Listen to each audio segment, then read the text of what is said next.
morning students, how are you all? I hope that you all are fine and staying safe at your home. So today I am going to teach you chapter number 7 of class 3 English 1, and that is Mother Teresa. So the lady which you can see in this picture is none other than Mother Teresa. ये जो जिनकी pick up देख रहे हैं ये है Mother Teresa. I am going to read the chapter for you and explain it also parallelly, and you have to read it with me. So just open the book, page number 35, and let's start. Here is the story of Mother Teresa, an ordinary school teacher who became one of the most extraordinary women in the world, all because of her faith, love and good work. This is a complex sentence. Complex sentence क्या होता है? जो बहुत सारे छोटे छोटे sentences से मिलके बनता है. कोई भी सेंटेंस जब कंप्लीट होता है तो हमें कैसे पता चलता है? हमें पता चलता है फुल स्टॉप से. अब यह सेंटेंस फर्स्ट लाइन से स्टार्ट हुआ है और यहाँ पे जाके इस पर फुल स्टॉप है, तो that means this is a big sentence. अभी कॉम्प्लेक्स है, ये हमें कैसे पता चलेगा? अलग अलग सेंटेंसेस को जॉइन करके एक बड़ा सेंटेंस बना है, तो इसको हम कहेंगे complex sentence. So again I am going to read it for you. Here is the story of mother Teresa. यहाँ पे मदर टेरेसा की स्टोरी है. An ordinary school teacher who became one of the most extraordinary women in the world. एक साधारण सी school teacher जो कि दुनिया की, पूरे संसार की एक एक्स्ट्राऑर्डिनरी वुमेन के रूप में बदल गई. ऐसा क्यों हुआ? All because of her faith, love and good work. ऐसा उनके अच्छे कर्मों की वजह से, उनके प्यार की वजह से और उनके विश्वास की वजह से हुआ. दैट मीन्स जो मदर टेरेसा थी ये बहुत ही एक नॉर्मल साधारण सी टीचर थी जिनको कि अब वर्ल्ड वाइड जाना जाता है, पूरी दुनिया में जाना जाता है. और वो इतनी ज़्यादा जो फेमस हैं, वो मशहूर हैं उनके अच्छे कर्मों की वजह से, उनके अच्छे नेचर की वजह से, प्यार और अफेक्शन की वजह से वो इतनी फेमस हुई. Mother Teresa was born in Europe on 27 अगस्त 1910. जो मदर टेरेसा थी इनका जन्म यूरोप में 27 अगस्त 1910 को हुआ था.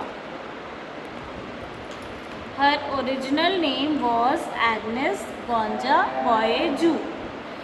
जो ये स्पेलिंग है ये डिफरेंट है और जो इसका प्रोनाउंसिएशन है वो डिफरेंट होता है.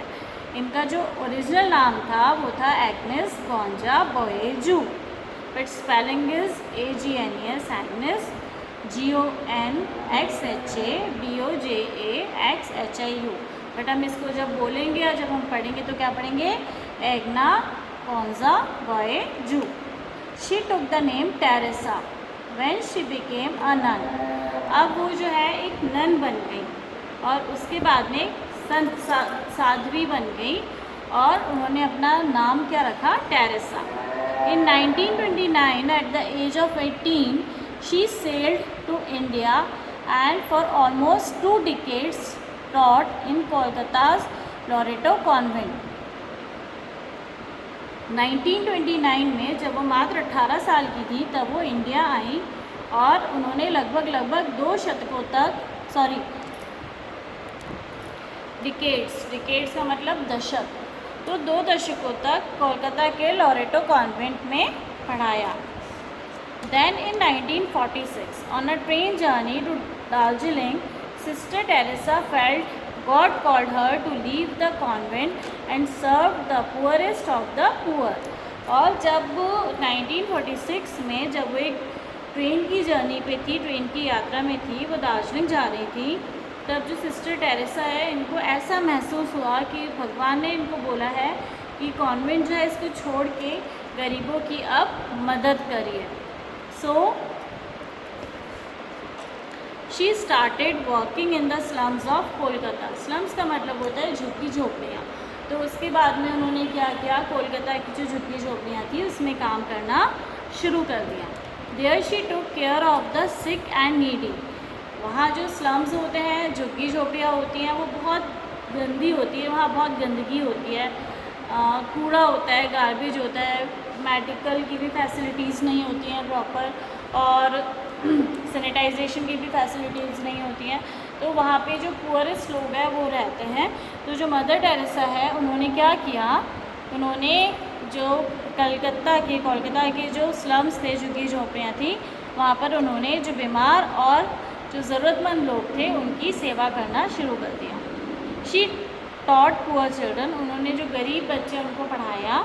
Wash and bath them too, उनको नहलाया धुलाया भी साथ ही। ग्रेजुअली का मतलब होता है धीरे धीरे। She started caring for people suffering from leprosy. Leprosy का मतलब होता है एक बीमारी होती है जिसको हम कुष्ठ रोग भी कहते हैं, ये स्किन का रोग होता है।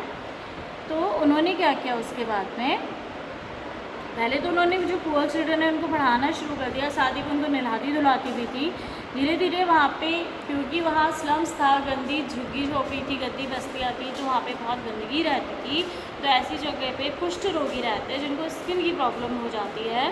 तो उन्होंने क्या किया, जो मदर टेरेसा थी उन्होंने उनको भी उनकी केयर करनी शुरू कर दी। She tried to teach people that leprosy is not infection. She rescued children from dustbins. उन्होंने कोशिश करी, उन्होंने सिखाया वहाँ के जो लोग थे कि जो कुष्ठ रोग है ये किसी भी प्रकार का इन्फेक्शन नहीं होता है, और उन्होंने जो वहाँ पे बच्चे थे उनको भी डस्टबिन से बचाया। She also took care of the old sick people, और जो बुज़ुर्ग हो जाते थे लोग और बीमार हो जाते थे, बुज़ुर्ग बीमार जो होते थे उनकी भी उन्होंने केयर करी।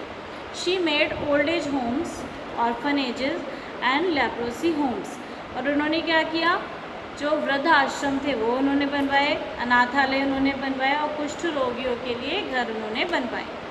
She was soft spoken and kind hearted, वो बहुत ही मीठा बोलती थी, सॉफ्ट स्पोकन थी एंड काइंड हार्टेड, और बहुत ज़्यादा दयालु थी। She considered herself to be the servant of God, और उन्होंने अपने आप को जो भगवान है उनका सर्वेंट माना। Her work is known all over the world, उन्होंने इतने अच्छे काम किए, उन कामों को दुनिया भर में जाना जाता है। She received many national and international awards for her work, और मदर टेरेसा जो थी उन्होंने अपने काम के लिए, अपने जो सेवा भाव के लिए उन्होंने राष्ट्रीय और अंतर्राष्ट्रीय कई सारे पुरस्कार प्राप्त किए। The government of India gave her the Padma Shri and Bharat Ratna awards, जो हमारे राष्ट्रीय पुरस्कार होते हैं उनमें बहुत बड़ा पुरस्कार होता है पद्मश्री और भारत रत्न। तो जो हमारी भारतीय सरकार थी, भारतीय सरकार ने मदर टेरेसा को पद्मश्री और भारत रत्न जो अवार्ड्स थे इनसे नवाजा। She was also awarded by the Nobel peace prize, और इसके अलावा उनको नोबेल पीस प्राइज़ भी मिला। She taught by example that the path of service is the most beautiful form of worship. उन्होंने अपने उदाहरणों के द्वारा ये भी समझाया कि जो सेवा है, किसी की सेवा करना है, जो इस तरीके का रास्ता होता है वो भगवान की प्रेयर का, पूजा का एक सबसे अच्छा तरीका है। मदर टेरेसा डाइड ऑन 5 सितंबर 1997, और जो मदर टेरेसा थी इनका देहांत 5 सितंबर 1957 को हो गया।